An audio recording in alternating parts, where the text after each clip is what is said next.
Assalamualaikum. So today my group would like to present about liberalism theory international relations. So first of all, before we start, let me introduce my group member. The first one, ALYAA MUSTIKA binti Muhammad NOOR, AHMAD FARID IMRAN bin KAMARULZAINI, INTAN MAZLINA binti MUSTAPA, MOHAMAD DINIE HAQQIE Muhammad Isa, NURUL FARHANA binti HISHAM, and the last one is me, NUR FILZAH FATIHAH binti JELANI.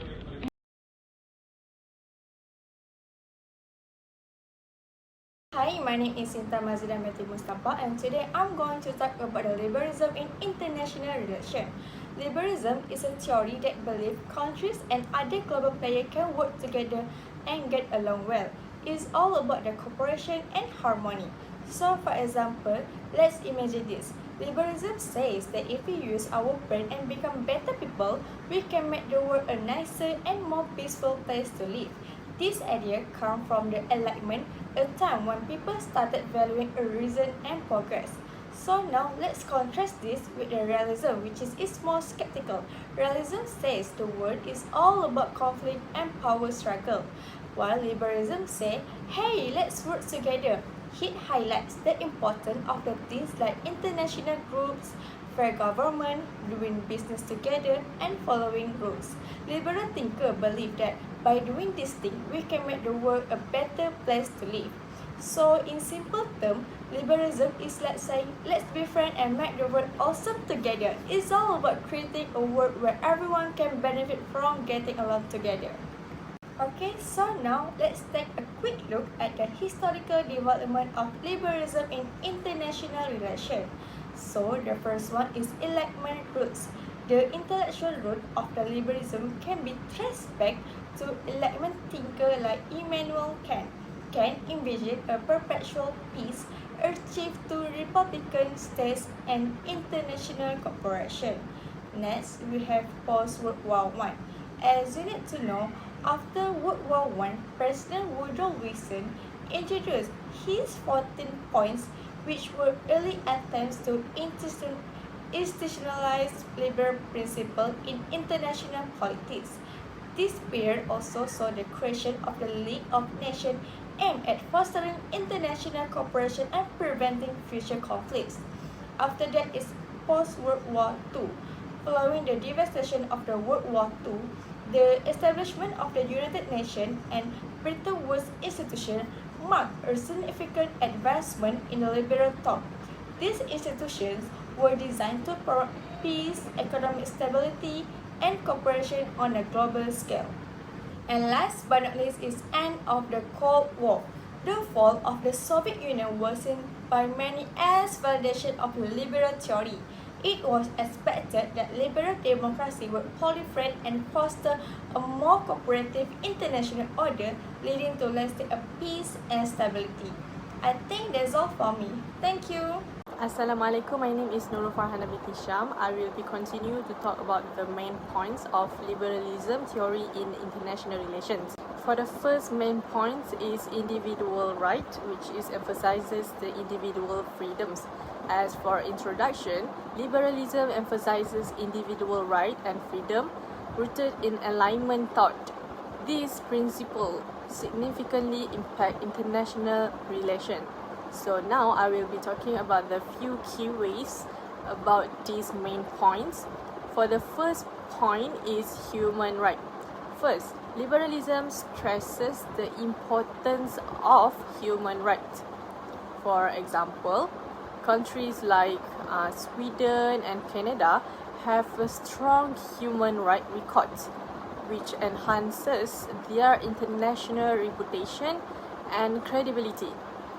And then these nations are often sought after for diplomatic partnership and alliances due to their commitment for the individual freedoms.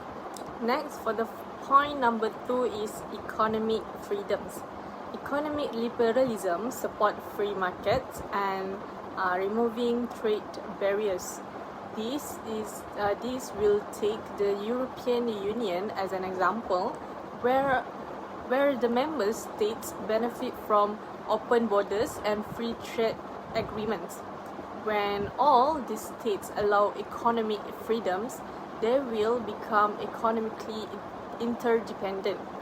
Thus, the economic interdependence among the European Union countries will be reduced the likelihood of conflict as seen in the absence of major war among member states, since it is being information.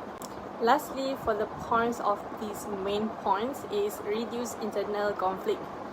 The liberalism upholding the individual right that reduces the internal conflict within a state. For instance, countries like Norway and Switzerland, which they are prioritize their citizens' right and have a lower rates of internal violence and instability. Therefore, when the citizens' right has been protected, there will be less domestic unrest and violence in their country. Their domestic tranquility contributes to their reliability as international partners and peacemakers.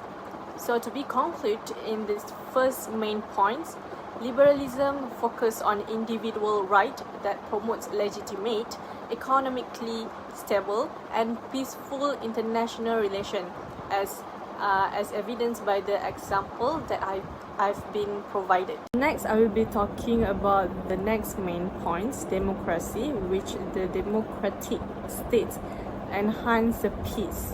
As for introduction, democracy are characterized by regular, free and fair selection, the rule of law, separation of power, and protection of civil liberties. Here is some of the key ways of this democracy main point. For the first one is institutional checks and balance.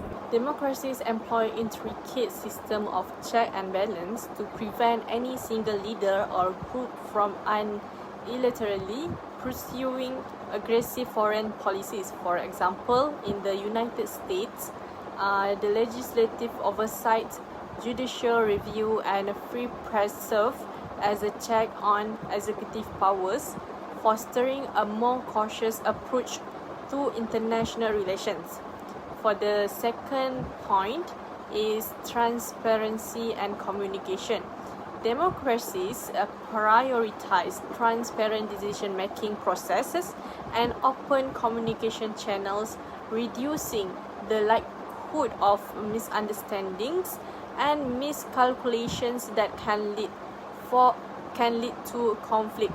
For instance, in Germany, governmental transparency is upheld through laws such as the Freedom of Information Act, enhancing the public trust and international cooperation. For the third point is economic interdependence. Democracies often embrace free trade and open economic policies, leading to economic interdependence among the nations. This interdependence creates mutual benefit and incentive for maintaining peaceful relations. An exemplary case is the European Union, where member state economic ties deter conflict by ensuring that any disruption would harm all involved parties. So as for summary, democracy's principle and practice play a crucial role in fostering peace and cooperation among the nations. By examining real-world examples, we see how institutional check and balance, transparency, communication, and economic interdependence contribute to a more stable international order. Hi and Assalamualaikum. I am FILZAH binti MAZLINA. I will continue for the next point, which is international institution UN WTO foster cooperation and interdependence economic ties reduce conflicts. The definition of United Nations is classic liberal institution dedicated to promote international cooperation and prevent conflict. United Nations was established in 1945 after World War II with the goal of maintaining World War peace and security, developing cordial relations among nations, achieve international collaboration and serve a center harmony national acts. The United Nations play important responsibility in promote collaboration. The first one, peacekeeping and conflict resolution. UN peacekeeping deployment assist is the management resolution of conflict in war-torn areas, thereby establish the condition for long-term peace. Second one, international law and norm. UN enable the development and enforcement of international law and norms through its numerous entities, include International Court of Justice and Human Rights Council. These rules are standard help to regulate state behavior and foster collaboration. The last one, humanitarian assistance and development. The UN, through its specialist organizations such as UNICEF and WHO, offers humanitarian aid and support development efforts that can address the core causes of conflict, such as poverty and inequality. Next is World Trade Organization. WTO was founded in 1995. It's another important international agency that upholds liberal value. WTO seeks guarantee that commerce flows as easily reliable as possible, boosting economic cooperation among states. WTO play important responsibility in promoting cooperation. The first one is trade negotiation. WTO provide a forum for member countries to negotiate trade agreement aimed at lowering trade barriers and promoting free trade, which can lead to economic interdependence and cooperation. Second is dispute resolution. The World Trade Organization has strong dispute settlement process in place to help member countries manage trade issues and prevent from growing into larger political conflict. Last one, monitoring and transparency. WTO monitor global trade practice and ensure transparency, which promote trust among member nations and stable trading system. And the last point is interdependence. Economic ties reduce conflict. Economic interdependence is a central idea in liberalism, implying that economical interconnected states are less likely to engage in conflict. This nation is based on belief that what countries are economically connected, the cost of fighting become prohibited, expensive, and the benefit of cooperation outweigh those as aggression. Under this, we have the mechanism of economic interdependence. The first one, common relationship. Countries with a high level of common are encouraged to maintain peaceful relation in order to defend their economic interests. For example, the European Union, with its tightly integrated economy, has greatly reduced the chance of conflict among its member nations. Second one, investment flow. Cross-border investment lead to mutual dependency. Example, if a government has major asset in another country, it will prioritize stability and peace to protect those investments. Last one, multinational corporation. MNC operate in numerous countries, resulting in economic interdependence. Their presence might serve as a stabilizing force because conflict can impair business operation and revenue. And we also have empirical evidence. The first one, democratic peace theory. Liberalism link economic connection to political institutions, claiming that democracy are less prone to go to war with one another. This is partially because democratic states, which frequently have open economies, are economically interdependent and hence have a greater stake in sustaining peace. The second one, historical case. Post-World War II, Europe is an excellent illustration of how economic independence fostered by organizations such as European Coal and Steel Community. Later, Europeans considered lowered the likelihood of war among European states. Good afternoon, my name is Mohamad. Today, I would like to talk about analysis on the theory. Liberalism, a prominent theory in international relations that emphasizes the role of individuals, ideas, and institutions in shaping state behavior and international system. Unlike realism, which prioritizes power politics and state interests, liberalism offers a more optimistic view, suggesting that cooperation and peaceful coexistence are possible through mutual benefit and shared value. Key principles of liberalism in international relations. First, democratic peace theory. One of the central tenets of liberalism is the democratic peace theory, which posits that democracies are less likely to go to war with each other. This is because democratic norms and structure promote peaceful conflict resolution, and public opinion in democracies tends to be against war. Second, importance of international law. Liberals emphasize the role of international law and norms in governing state behavior. Legal frameworks and agreements create predictable and stable interaction among states, contributing to global order and stability. Third, human rights and ethical concerns. Liberalism stresses the protection and promote of human rights. It advocates for international efforts to address humanitarian issues and support interventions when necessary to prevent gross human rights violations. Analytical perspective now. Now let's move on to some analytical perspective on liberalism. Historical context. Liberalism gained prominence in the post-World War II era. The devastation of the war highlighted the need for a cooperative international order to prevent future conflicts. This led to the establishment of the institutions like the United Nations and the Bretton Woods system, which are based on liberal principles. Critics and challenges. Realist critics. Realists argue that liberalism underestimates the enduring nature of power politics and the anarchic structure of the international system. They believe that states are primarily concerned with survival and relative gains, making cooperation difficult. Institutional effectiveness. Critics also question the effectiveness of international institutions, pointing to instances where these bodies have failed to prevent conflicts or enforce international norms effectively. Modern application and evolution. In today's world, liberalism has adapted to address new challenges like globalization, climate change, and cyber threats. The liberal emphasis on cooperation is evident in international climate agreements and efforts to manage global pandemics.